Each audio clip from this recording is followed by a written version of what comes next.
In this lesson, you will learn to factor quadratic polynomials. Now remember, factoring and distributing are like reverse operations. And in a previous lesson, you learned how to factor by pulling out the greatest common factor from a polynomial, as well as you learn how to factor by grouping. Now in this lesson, we are going to factor quadratic polynomials, so a very specific kind of polynomial. So remember, factoring is the reverse of distributing. So distributing, if you had something like this, x plus 3 times x minus 5. Remember how to do this. We distribute the first term, so x times x and x times negative 5. So now we have x squared minus 5x, and then 3 times x gives me a 3x, 3 times negative 5 gives you a negative 15. And then we can combine like terms, the 3x and negative 5x, to get you negative 2x. So that is how you distribute. Now factoring is going the other way, where you start with x squared minus 2x minus 15, and you end up with x plus 3 times x minus 5. So our objective in this lesson is to learn to factor, which is the reverse of distributing. So if you're shaky on distributing, make sure that you brush up on how to do that. But once you learn to distribute, you then can think backwards so you can factor. Now looking at this example, we know for this x squared minus 2x minus 15, that when we factor it, we will have x plus 3 times x minus 5. But the question is, if you do not know that the answer is x plus 3 times x minus 5, how would you get to that solution? So what you do is you think backwards. So we know the first term needs to be x squared. Well, how do you get x squared? That is by multiplying the first terms together, the x times the x. So we know that the first term would need to be an x and an x. Okay, so that first term right here, x squared, is taken care of. And then the question is, how do you get this negative 15? Well, negative 15, there are a couple ways to get negative 15, but the way to get that is going to be based off these last two numbers multiplied together. So to get negative 15, we know it could be 1 times a negative 15. It could be a negative 1 times a positive 15. Or it could be a 3 times a negative 5. Or negative 3 times a positive 5. Those are the ways that we can multiply to get to negative 15. So we know that the last two terms, that this term here and here, need to be one of these variations. But the question is, how do we narrow it down to one specific?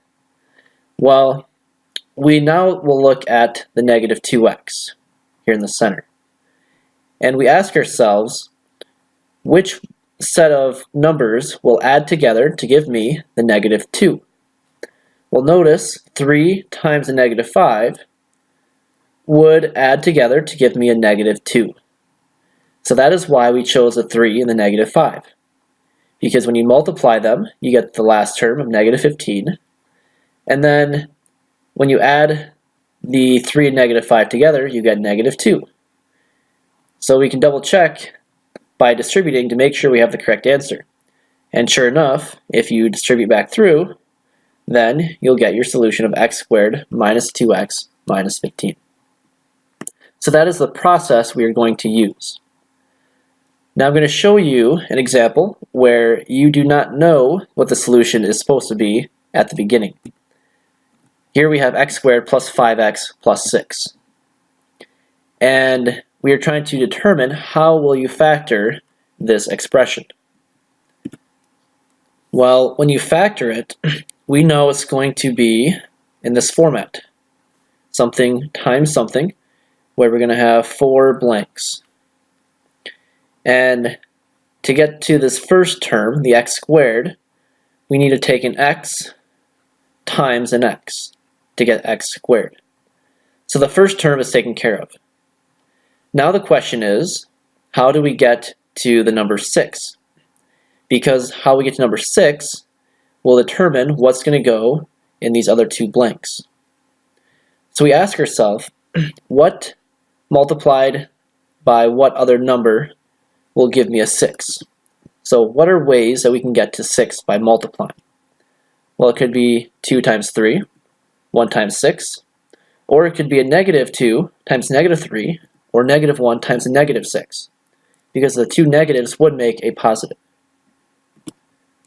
So now the question is, which pair of numbers will add together to get this middle term, 5x? Well, notice if we take a 2 and a 3, we add 2 plus 3 together, we would get 5.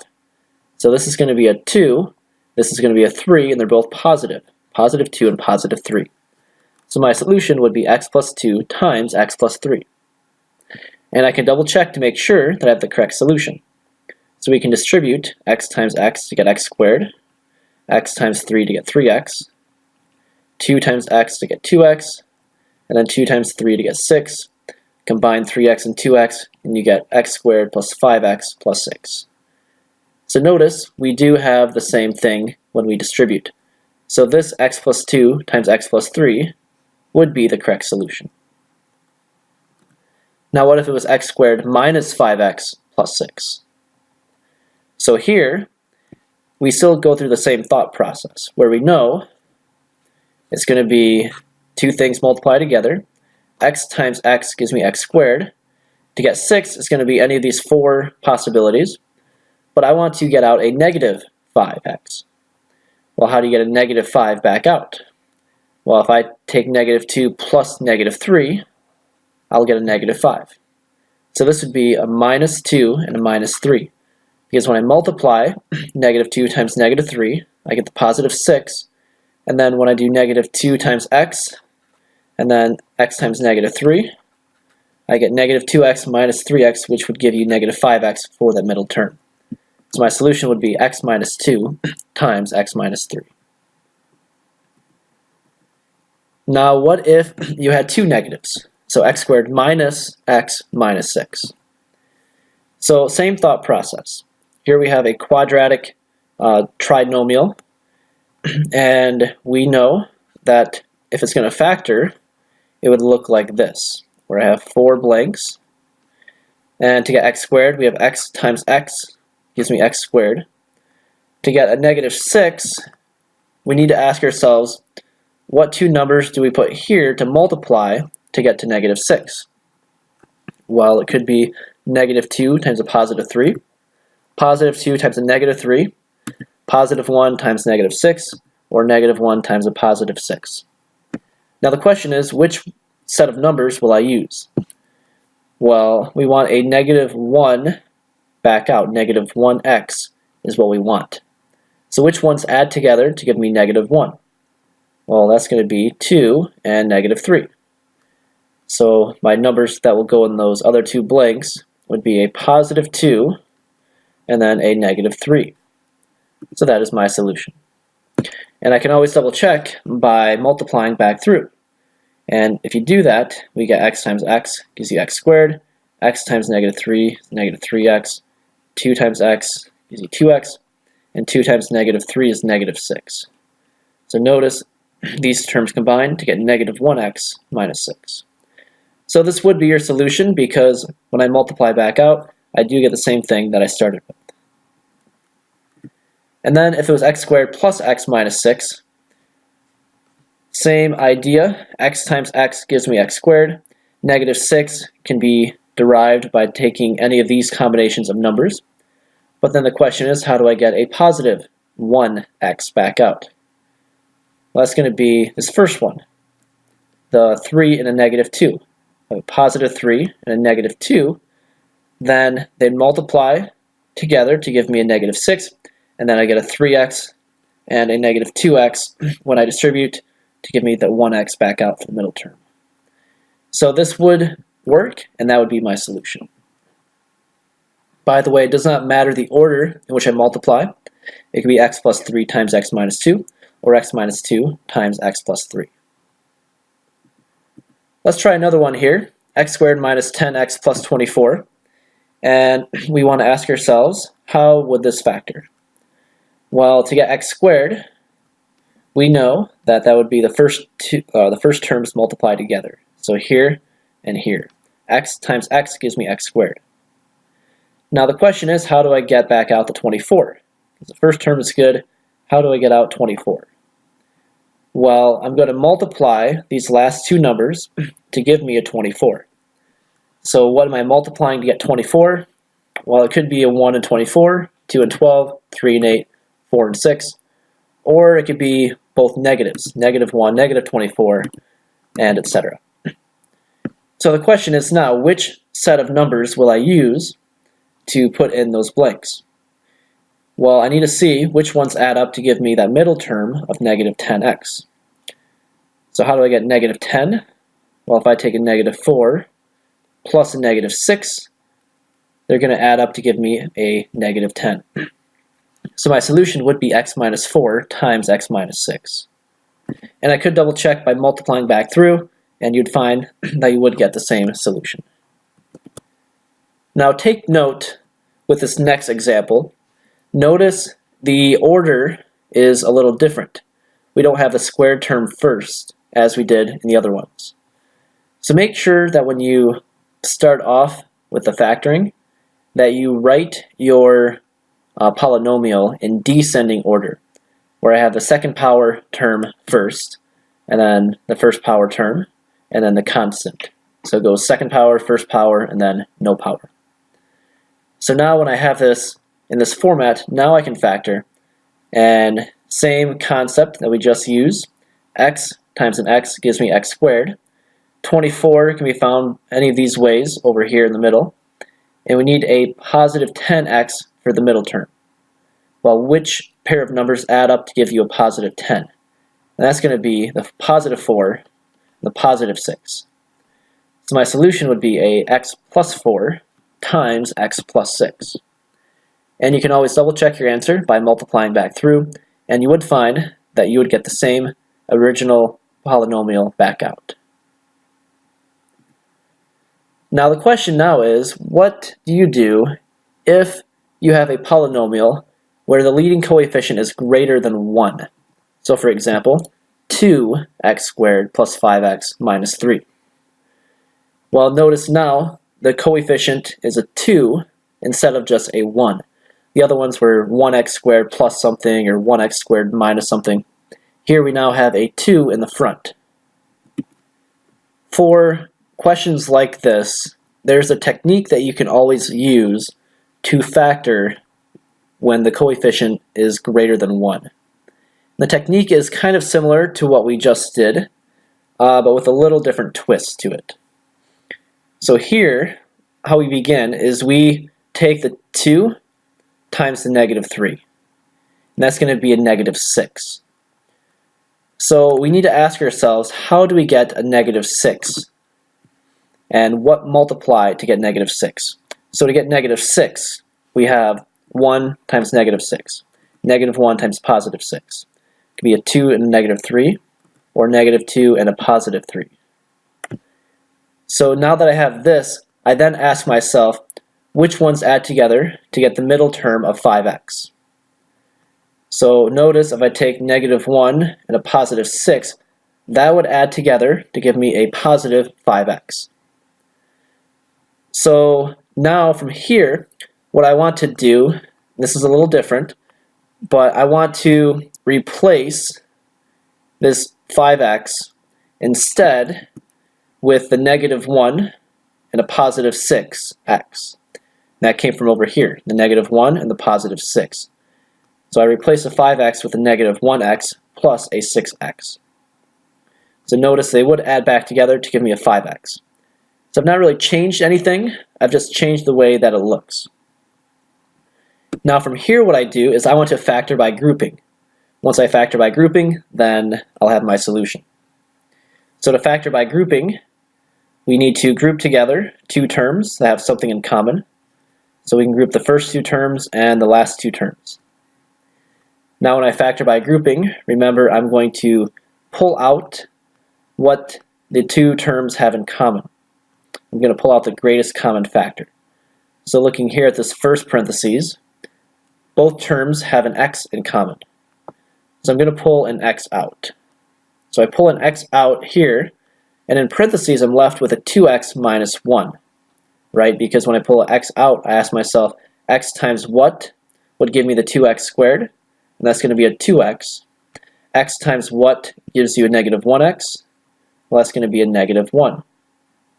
And then the same thing over here with this set of parentheses. I see that there's a greatest common factor of 3 that I can pull out. So I pull a 3 out, and then I need to ask myself what's going to go in parentheses. 3 times what gives me the 6x? Well, 3 times 2x would give you 6x. And then 3 times what gives you negative 3, and that's going to be a negative 1. So that is where those terms came from in the parentheses. And then from here, factoring by grouping, I pull out what these two expressions have in common. Notice they both have a 2x minus 1 in common. So I pull a 2x minus 1 out, and then in parentheses, I'm left with what's remaining, the x and the plus 3. That's going to go over here. So that would be my factored form. This is my solution. And I can double check my answer by multiplying back through. If I multiply back through, 2x times x would give me 2x squared. 2x times a 3 gives me a 6x. Negative 1 times x gives you negative 1x. And negative 1 times 3 gives you negative 3. I can combine like terms, 6x and a negative 1x, and I get a negative or a positive 5x minus 3. And notice that's exactly what I started with, 2x squared plus 5x minus 3. So that is my solution, and that is the factored form. Let me walk you through another example. Here we see 15y squared minus 16y plus 4. And the question is asking you to factor this trinomial. So to factor this, you want to begin by taking this 15, multiplying it by the 4. So 15 times 4 gives me a 60. So what I ask myself is, how can I get 60? What do I multiply together to get 60 back out? Well, it could be 1 times 60, 2 times 30, 3 times, should be a 20, sorry, 3 times 20. Then you have 4 times 15, 5 times 12, and then 6 times 10. Or it could be the negatives, negative 1 and negative 60, negative 2, negative 30, negative 3, this should be a negative 20, not 10, and then negative 4, negative 15, and etc.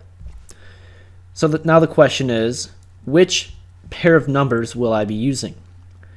So I see which ones add up to give me the middle term of negative 16y. So what add together to give me negative 16? Well, that's going to be the negative 6 and the negative 10.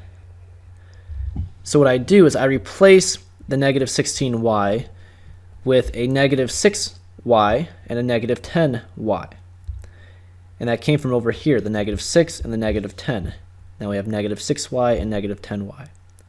And notice those do add together to give me back negative 16y.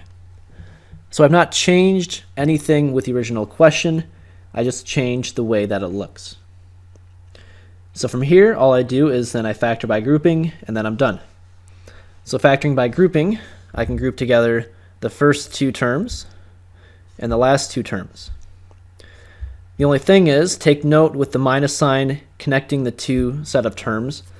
Because of the minus sign, I need to change this plus 4 into a minus 4.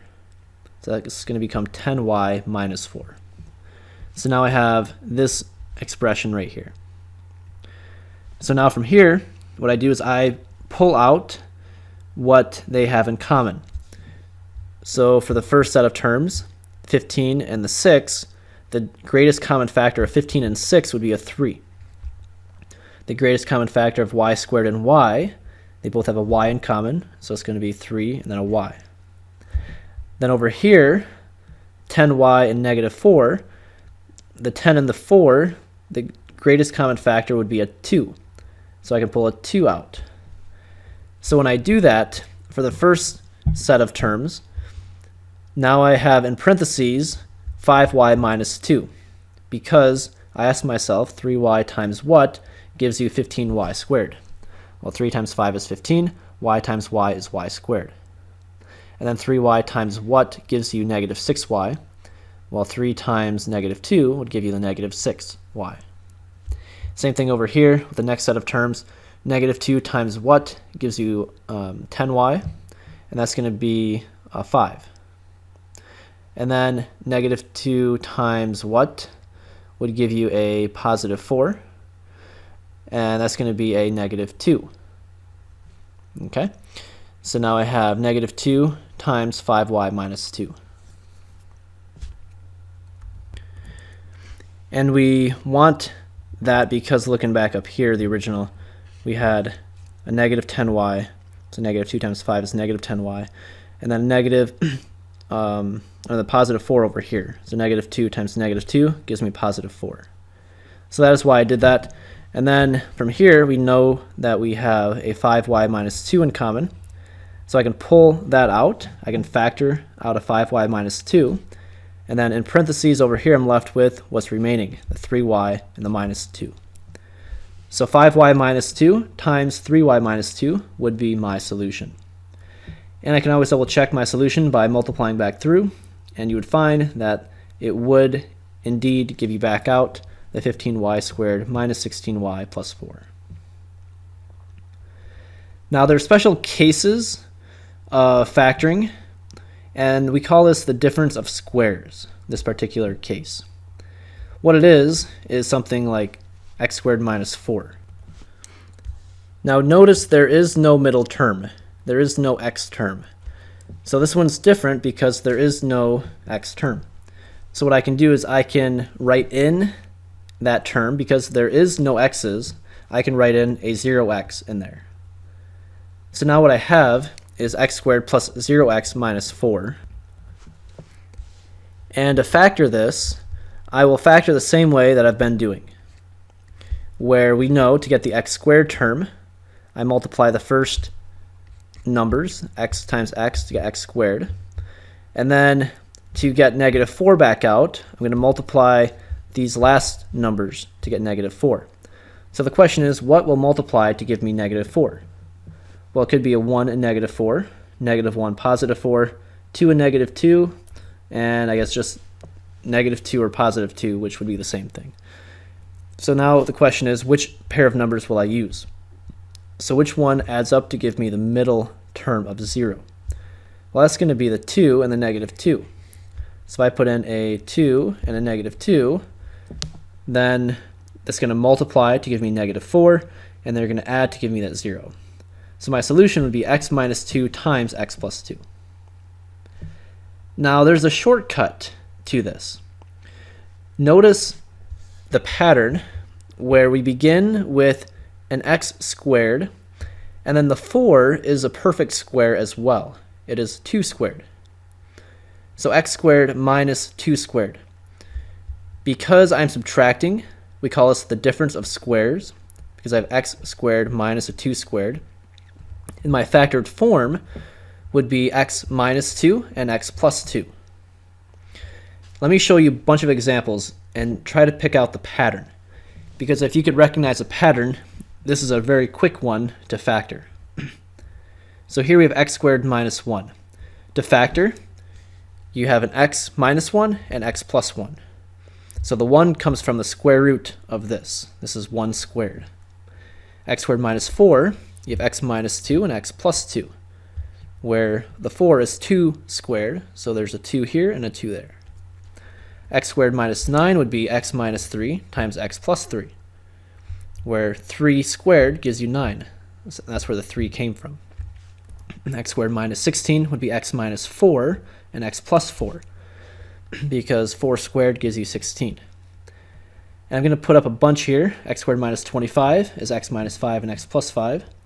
36 is a perfect square, 6 squared, so now we have x minus 6, x plus 6.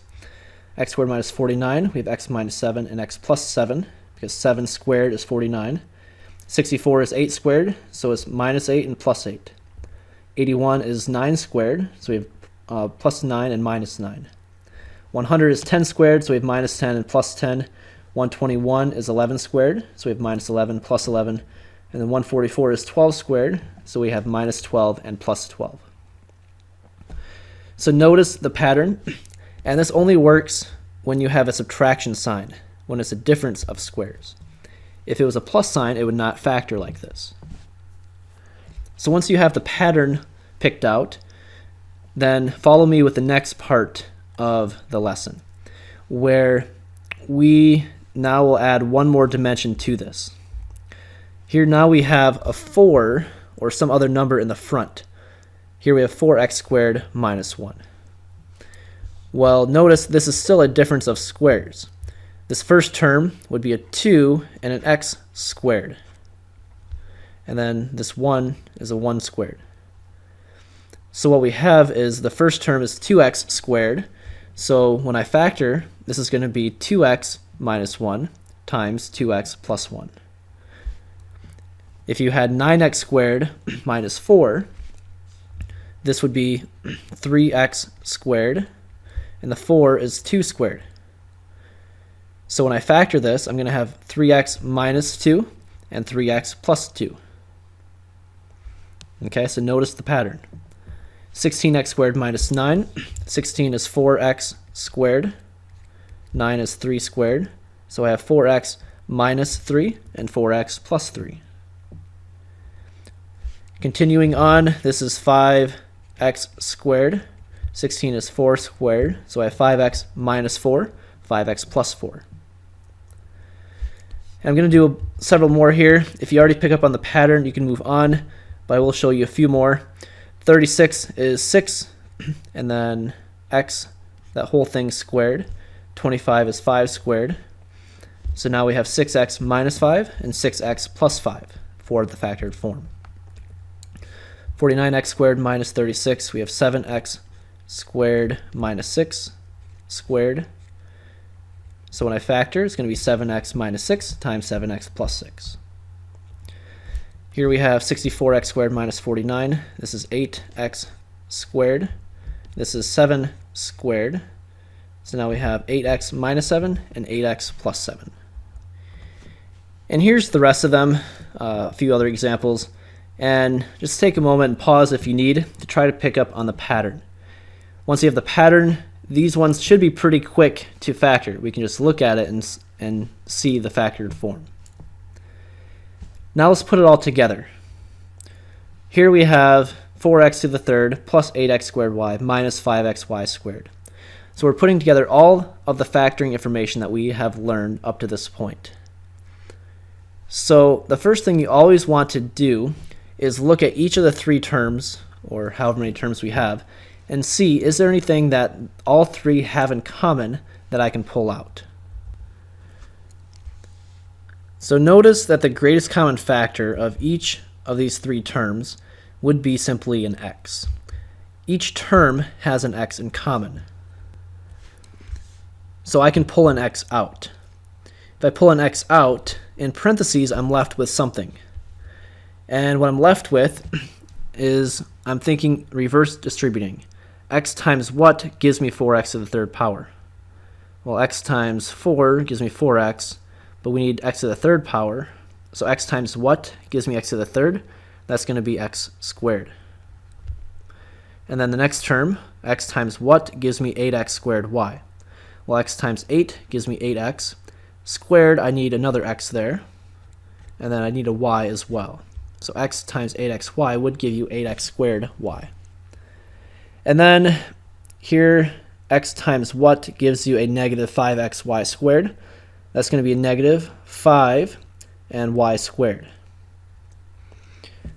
So that's my first step.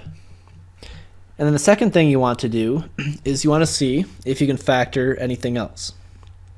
So from here, we have a quadratic polynomial. And so we need to see if we can factor. And this one will factor, I'll tell you that up front. And this one is a little different though, because we have the y in here. But it's still the same thought process, okay? Where I want to think backwards and figure out what do you need to multiply to get each of these values. So here the coefficient is greater than 1. It's a 4. So to solve this, to factor, I need to take that 4, multiply it by the negative 5, and that's going to give me negative 20.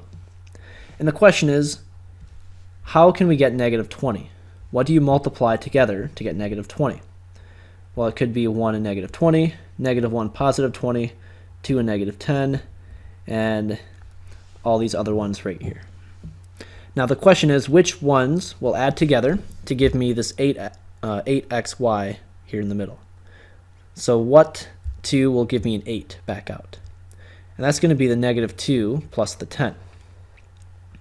So what I want to do is replace this 8xy with a negative 2xy and a 10xy.